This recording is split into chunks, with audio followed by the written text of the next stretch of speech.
My name is Richie. It's very weird for me to be on this side of the camera because in my real life, outside of this life, I'm a cinematographer. So I'm usually on this side of the camera. Okay. So now I'm just feeling weird. So welcome. My name is Richie. I am one of the owners here. Go ahead and close the door all the way if you would. Clickety click. Keep the mosquitoes out just in case. And now that room's air conditioned. This one's not.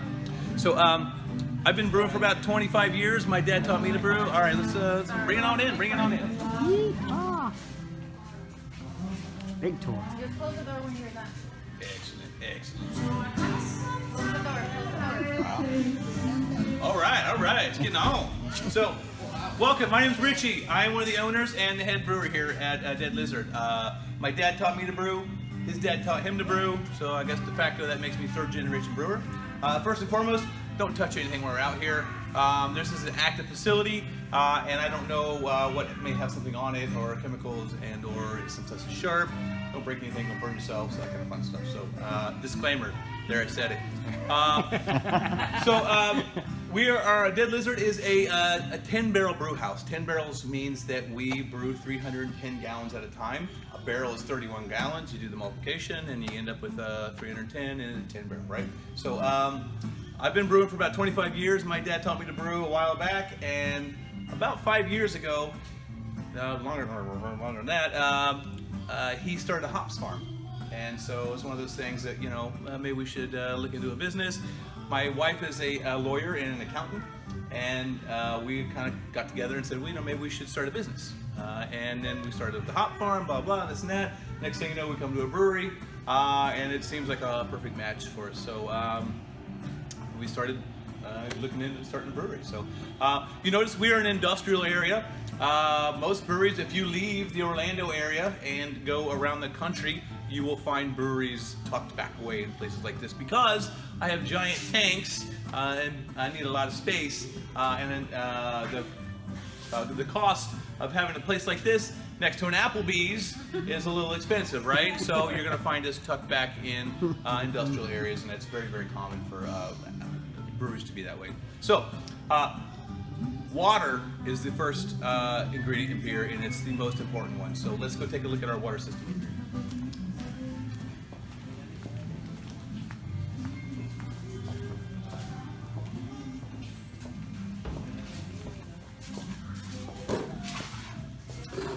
So this is the water system. Those of you who live in Orlando know that we live on a swamp, and we're sucking up from swamp water and making it somehow palatable and or legal to drink, right? So that means there's a bunch of chloramines in it, a bunch of chlorine in it, and some other things in there that are not great to brew with. So brewing with the city water is not good. So the first thing we do is we strip it down to nothing. So I start with the carbon filter, and I move into a salt brine tank, which is much like a water softener. If anyone have a water softener in the house, same exact thing. The difference might be here is that this is an industrial 4,000 gallon per day reverse osmosis system. So I start with just pure water. What comes out of here is 1 part per million impurities. So it is pure water. That too is terrible to brew with. The pH is a little high. The pH scale runs from 0 to 14, and it's at 7. That's a little high. Yeast likes to eat somewhere in the 5.5 range, or a little under. So what we do is we amend all the water. So every single beer has its own water profile. And the water profile means we add brewer salts. Brewer salts are basically a magnesium sulfate, calcium sulfate, sort of bicarbonates in there. Sometimes there's actually a little bit of sodium in there. So we use just a bunch of different things to make this water have actually some kind of chemical property to it. For some reason that's getting on. It shouldn't be. So if you taste that water, it doesn't taste like anything. It just tastes like a spring water or something like that, but it does have some kind of mineral content to it. And that mineral content actually helps drop the pH, and so we end up with a little bit better pH for our beer. So it goes out of here, goes outside, and goes where it says 100 degrees on that wall, and it goes into an instant on hot water heater. That instant on hot water heater is an industrial version, so it'll go up to 185 if we want. And we can dump it up over into this tank right here. This tank right here is called a hot liquor tank. The hot liquor tank is just a fancy name for a hot water heater. So if you notice, it has some power coming into it. and a sensor on the other end of it, and that is will keep that tank at an exact temperature within 1 degree of what we want it to be. So depending on the kind of beer and what we're making and what the mash is going to be, we'll set this at a particular temperature, and then we will pump it from this tank over into this tank over here. And if we do that, let me squeeze over here. Before we do that, we will put the malt in it. And the malt is barley. So they take barley, and what happens is, that was a hard one. We crush up the barley, and the barley has been malted. And when we malt barley, what happens is, so you see that white stuff on the inside? That white stuff on the inside is basically starch. So that starch will then break down into sugars. So what we do is we crush it and we don't pulverize it like flour or anything like that, but this is our own mill. So we crush it and we put it into this tank here. The difference in the dark beers versus the light beers are basically, see the dark malt here versus the light malt? That malt has been kilned a little longer. And when they kiln it, they put it in a giant big drum and it kind of turns it over. And it's very similar to how they cook coffee. So sometimes if you have a beer that tastes a little like coffee, it might not actually have coffee in it, but it may have a coffee flavor to it because it's, the barley has had a very similar process to it. So that's how we end up with that. So then it becomes, you're just cooking. So you have a little bit of dark malt, a little bit of light malt, you kind of mix it together, you end up with different kind of flavors, and it's very much just kind of, you're just cooking and you're kind of figuring out what you want to do. So we crush that malt, we put it in here, and we'll, that's the mash tun. When we put it in the mash tun, this mash tun has a motor at the top and a blizzard riding on top of it, of course. But what happens is, there's a big mixer in there, and that mixer will, I'm sorry, it slays in a way you can't really see it too well. But it'll mix it up, just like a big industrial mixing tank or something like that. So it'll kind of turn it all up. And then within about 30 minutes, the natural enzymes in malt will break those starches down into sugars. And then we end up with a very sweet juice, right? So we end up with either a sweeter juice or a less sweet juice, depending on the temperature in which we put the enzymes to work. So we put the enzymes to work somewhere around 150 to 160. So at a higher temperature, you're going to get a longer sugar chain. At a lower temperature, you're going to get a shorter sugar chain.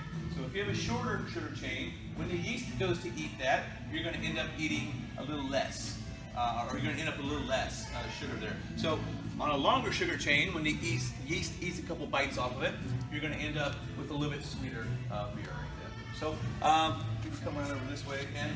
Please be careful of K-Bot 3000. He's very delicate. He can fall over and hurt you, so be careful of K-Bot. So we move it from that tank over here, which is called the mash tun. The word tun is synonymous with tank. So if you hear something is a mash tun or a hot liquor tun, it just means that it's a tank. So they're tanks. And so we move it from the mash tun into the kettle over here, and that's where we boil it. So we are a direct fire system, which means we have a big burner over here that shoots a big flame into the firebox down there, and so that's how we boil the beer. So when we boil it for about 60 minutes, depending on the kind of beer, sometimes a little longer, sometimes a little less.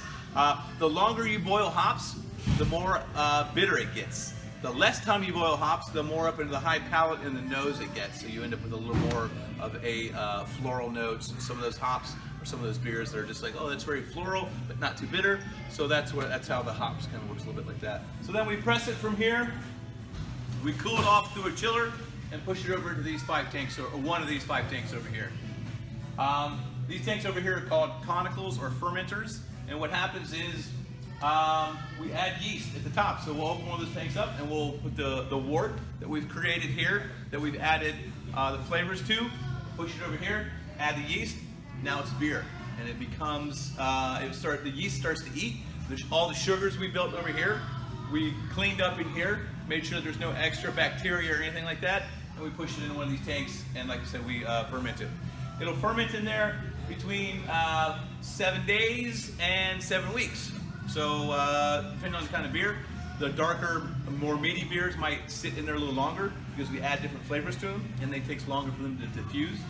The other beers, once the yeast gets done eating, we press it over into these tanks. At this point, the beer is like a wine. It doesn't really have any fizz to it, right? So when we press it over in here, we add the CO2, and this is where we make the beers fizzy and more like a fizzy beer of CO2 like you were normally used to drinking.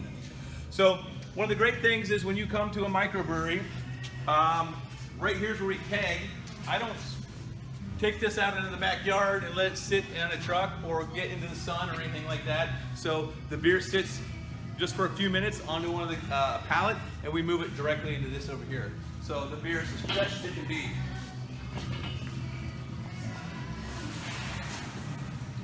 This is where we store the beer for distribution. And right over here, if you want to take a look, if you want to see it, the back side of the wall, that back side of the magic wall. So the beer literally just goes in here and goes straight into the taps out there. And that's the back side of the taps out there. This is Bill moving kegs. Because he likes to move kegs mainly. And I think that's why he hired on here. Anyway, that's pretty much Dead Lizard. You notice we have a large facility where you don't need all the space we currently have. We're kind of poised for growth. I'm a big picture person. I know that we need some room for growth. And also we have a giant light break. So there's that. Anybody have any questions, comments, concerns? We were thinking of a name for a brewery. And I was out mowing the lawn, and I came on the back porch, and there were literally 2 dead lizards curled up. It would look like a perfect yin-yang. And I'm like, oh, it's a sign! So I don't know. So and then I went in and told my wife, and I was like, dead lizard! She's like, what the hell are you doing in the yard? I don't know. I said, well, why don't you draw the name like Bones? And she sat down and drew the logo out within an hour or so. A little carpal tunnel doing that, but so it seemed to have a nice logo, and we decided to go with that. So that's why Dead Lizard. Cool. All right. Awesome. Anytime, of course. Enjoy.